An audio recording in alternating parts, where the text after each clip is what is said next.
Assalamualaikum warahmatullahi wabarakatuh. Salam sejahtera buat kita semua. Teman-teman, ketika kita mengambil keputusan, kita memerlukan data. Idealnya, kita harus mendapatkan data yang menggambarkan seluruh keadaan sebenarnya atau keadaan populasi.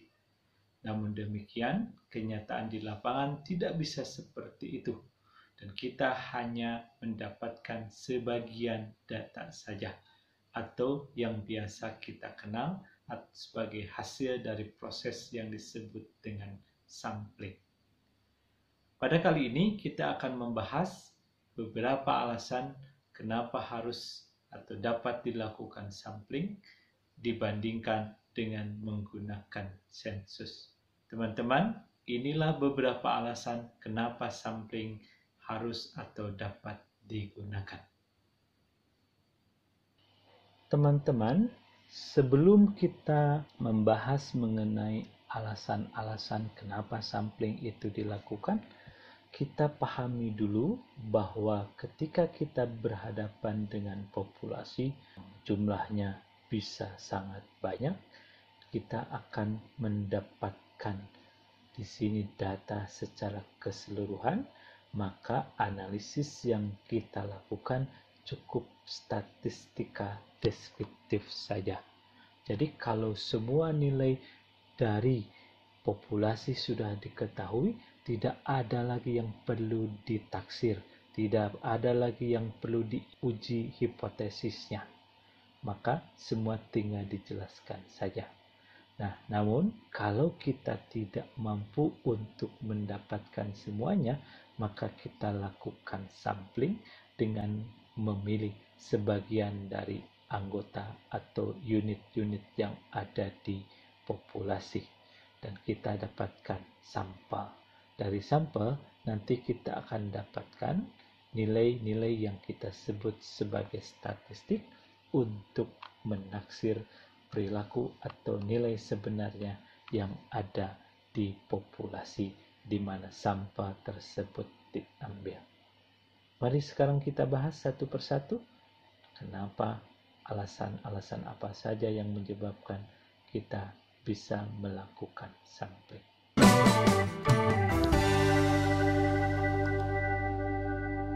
Alasan pertama kenapa harus dilakukan sampling adalah karena ukuran populasi yang besar.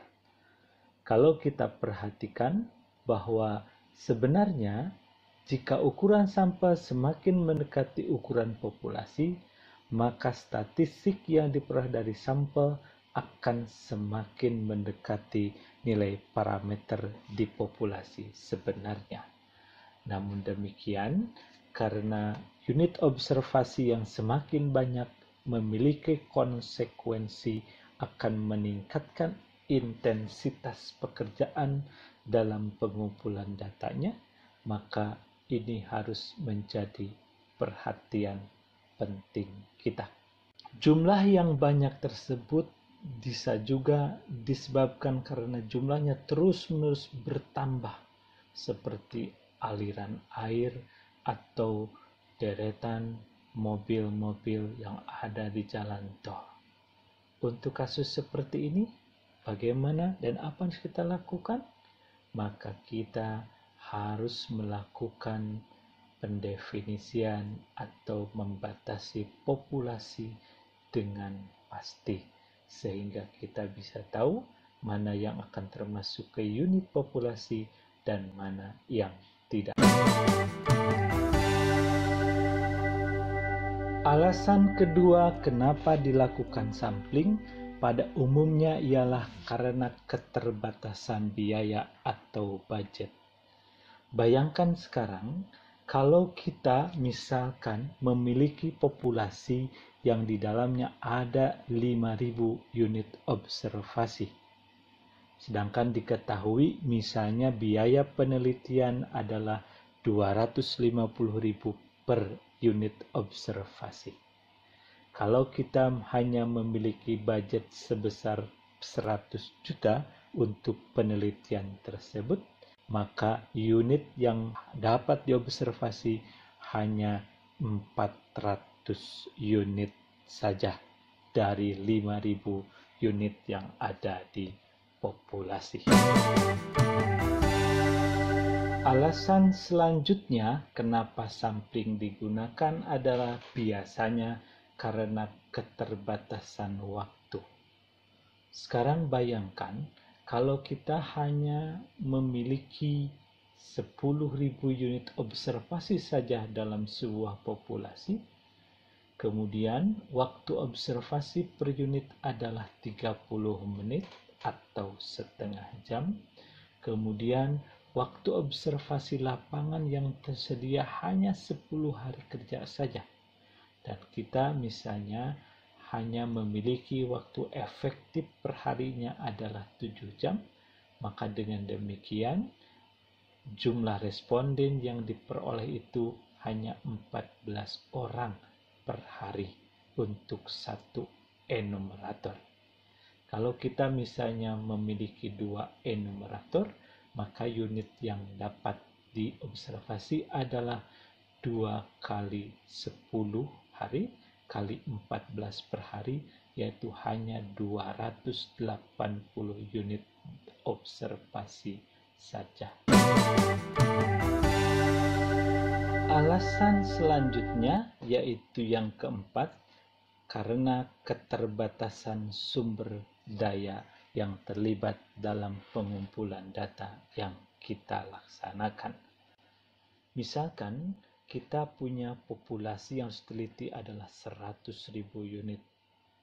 Kemudian berarti dengan demikian kalau misalnya setiap enumerator dalam waktu yang tersedia hanya mampu mengobservasi 100 unit saja, berarti kita membutuhkan 1.000 enumerator. Bukan jumlah yang sedikit. Dan itu belum termasuk pelaku-pelaku penelitian yang lain yang dilibatkan, seperti supervisor ataupun seperti field manager dan sebagainya. Alasan kelima yaitu di mana tindakan yang kita lakukan dalam mengobservasi bisa bersifat merusak atau menghilangkan fungsi dari apa yang kita observasi tersebut, seperti makanan, produksi minuman. Kalau kita pilih untuk kita tes sebagai bagian dari quality control misalnya, barang tersebut tidak akan dapat lagi dijual atau dilempar ke pasaran. Makanan yang dicicipi, kemudian minuman tadi yang kita lihat, bahkan nanti ban yang kita observasi atau kita tes dan aus itu pun tidak akan bisa laku dijual di pasaran.